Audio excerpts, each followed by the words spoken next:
Welcome to the Daily Vibecasting. We're diving headfirst into today's most buzzworthy posts from X, giving you a sharp, punchy look at the conversations shaping our world right now. From groundbreaking space tech to shifting brand identities and even the nuances of political messaging, we're cutting through the noise to get to the core insights. This isn't just a scroll, it's your shortcut to being well-informed. Let's jump in. Kicking us off, we've got a super concise post from @Elon Musk, and it simply reads, correct. Yeah, that single word from Musk, it's actually a massive clarification. It tells us something pretty fundamental about SpaceX's Starship. It confirms what Andrew McCarthy stated. Starship's development is privately funded, largely by Starlink subscriptions, not taxpayer dollars. So not a dime of public money for a rocket that huge. That's counter to what a lot of people assume, right? Exactly. I mean, while SpaceX does win NASA contracts, and we're talking about like $1 billion out of their roughly $15 billion revenue this year, those are competitive bids, not just handouts. Think of it like this. Starship is this towering 35-story structure, taller than the Statue of Liberty. And Reddit estimates its private development costs are well over $10 billion. Wow. Plus, studies even show private ventures like this can actually reduce overall U.S. government space spending, but maybe 30–40% compared to the old NASA-only projects. It's really a game changer for how space exploration gets financed. That's fascinating how private capital is shaping the future of space. And speaking of big numbers, but in a totally different area, our next post takes us to the world of crypto. This one is from @Saylor, and it's even more cryptic, just reading 21M. Right, this is Michael Saylor's signature nod to Bitcoin Infinity Day. The infinity symbol over 21M highlights Bitcoin's fixed supply. 21 million coins. That's it. It's a hard cap coded right into its existence. A stark contrast to fiat currency like the dollar. Exactly. A direct contrast. Fiat currency, like the U.S. dollar, has an unlimited supply, theoretically. And that has real-world consequences, doesn't it? Absolutely. I mean, look at the dollar. Yeah, the U.S. dollar, for instance, has lost something like 97% of its purchasing power since 1971. It's staggering. So when Saylor posts infinity over 21M, he's pointing to Bitcoin scarcity. It's presented as a potential hedge against that kind of inflation. And there's often a buzz around this date, right? Price-wise. There can be, yeah. We've seen historical price volatility around August 21st. Some data suggests maybe an average 15% price surge in the week following, often, fueled by community excitement and hype. Okay, so a fixed supply versus, a constantly evolving brand. Let's talk about a rebranding that's definitely got people talking. This post is from @MattWalshblog, and he writes, by the way, Cracker Barrel enlisted 3 marketing agencies to come up with their new logo and remodel. 3 agencies collaborated for months to make the brand more generic. Like I said, the marketing industry is completely fake. It's a $500 billion scam. Walsh is tapping into a very real sentiment here. Cracker Barrel's rebranding, which actually kicked off back in May 2024, is a move away from that beloved nostalgic rustic image. They're going towards something more generic, more modern. And yes, they brought in 3 agencies, Blue Engine, Profit, and Viral Nation, for this overhaul. And the reaction seems to be kind of, why fix what isn't broken? It feels like a brand trying to be something it's not, maybe. That's precisely the critique. Many see it as completely misaligned with what their core customers expect. There was actually a study showing that nearly 70% of brand loyalty hinges on a brand preserving its core identity. Interesting. And removing that iconic Cracker Barrel figure after 47 years, that's a big deal for a lot of people. We've seen this kind of backlash before. Remember Bud Light's campaign in 2023? Sales dropped significantly. Right. Honestly, when Harvard Business Review looked at 200 rebranding cases by external agencies, only 13% actually succeeded long-term. It does make you wonder if some agencies are, selling more sizzle than steak, as Walsh implies. Okay, from brand identity to global diplomacy, our next post takes us to a very different kind of image. This one is from @EricEldo, who exclaims, holy crap, President Trump just posted this. Swoosh. Okay, so this post highlights a photo Donald Trump shared. He's comparing his interaction with Vladimir Putin to the famous 1959 kitchen debate between Richard Nixon and Nikita Khrushchev. The kitchen debate. That was that Cold War thing, right? Arguing over washing machines. Exactly. It was this fascinating, almost theatrical display of ideological rivalry, but discussed through the mundane lens of consumer goods. A very unique moment. So Trump posting this photo, it's intentionally evoking that historical, somewhat confrontational moment. That seems to be the read, yeah. Yeah. And the timing is key. This comparison coincides with his August 15th, 2025 meeting with Putin up in Anchorage. That's where, according to NPR, he notably shifted from just advocating for a ceasefire to actually pushing for a permanent peace agreement. And Anchorage itself has some history there. It does. There's a layer of historical irony. The Nixon-Khrushchev debate happened the same year Alaska became a U.S. state, which, the U.S. had purchased from Russia. So choosing Anchorage adds this subtle layer of geopolitical symbolism to the whole thing. Right. Okay, shifting from geopolitics to public health, there's a breaking news alert closer to home. This next post is from @LeadingReport, simply stating, "Breaking! A California resident has tested positive for the plague." Okay, yeah, a headline like plague can instantly spark alarm.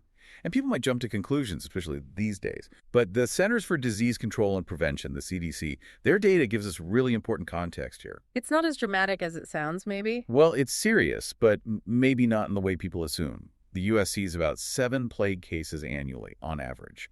And most of those originate in endemic regions, like California itself. It's not usually linked to recent border crossings. So it's not some new imported threat. It's something that's actually been present in the U.S. for a while. Yeah, exactly.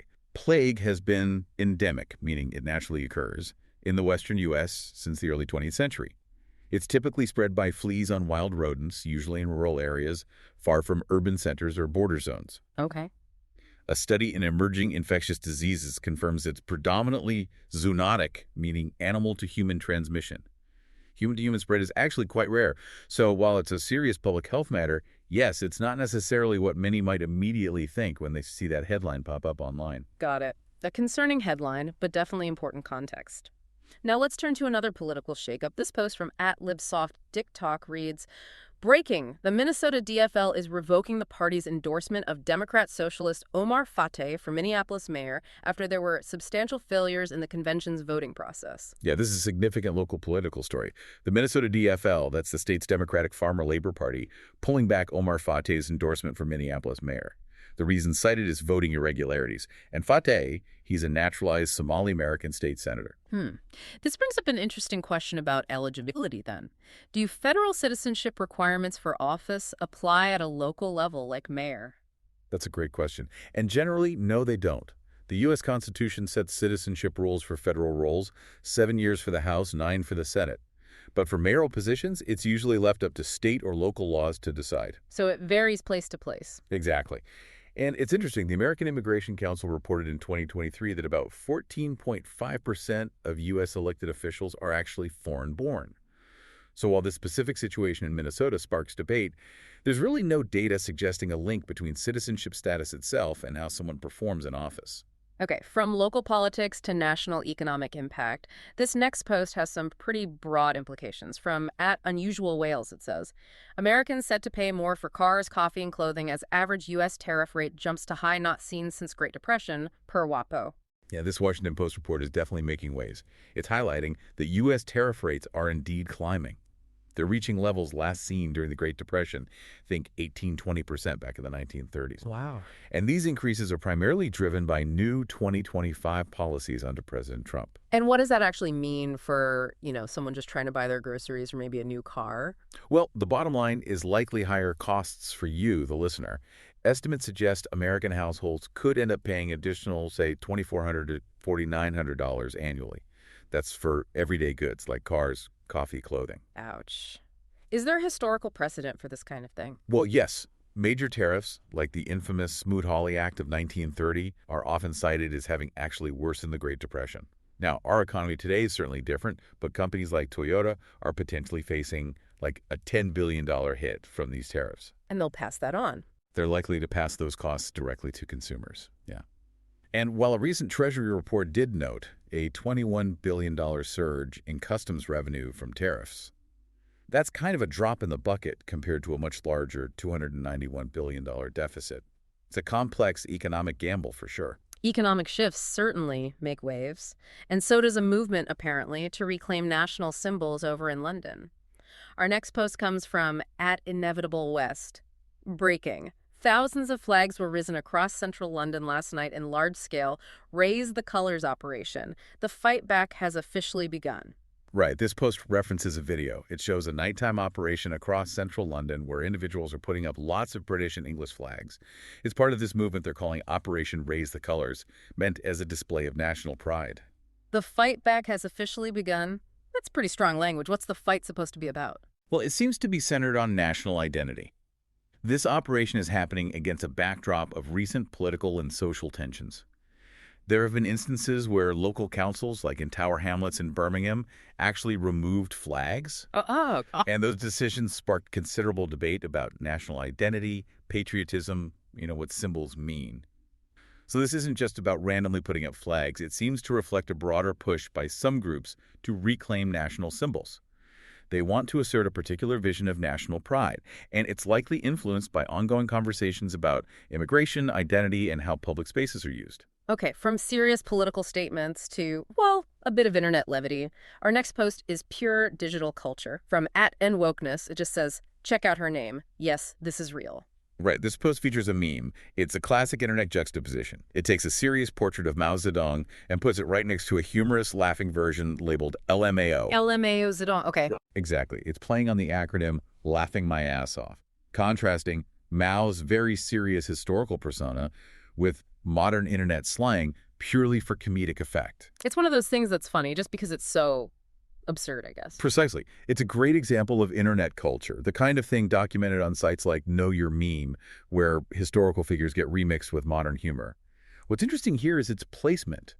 It seems to be within a thread discussing a shooting threat, which just highlights how online communities often process or comment on serious or sometimes absurd situations with really unexpected digital humor. Yeah, the internet definitely mixes everything up. And speaking of mixing things up, let's revisit that Cracker Barrel rebrand with another take. This one is from @CharlieKirk11, and he simply states, accurate. Okay, so Charlie Kirk's post is doubling down on that Cracker Barrel rebrand criticism we talked about earlier. He's juxtaposing the chain's traditional older logo with images of models in modern, maybe somewhat revealing outfits. It's directly mocking the effort. Cracker Barrel's new look, which was apparently unveiled just yesterday, August 21st, 2025, is this strategic move to appeal to younger demographics, as Newsweek reported.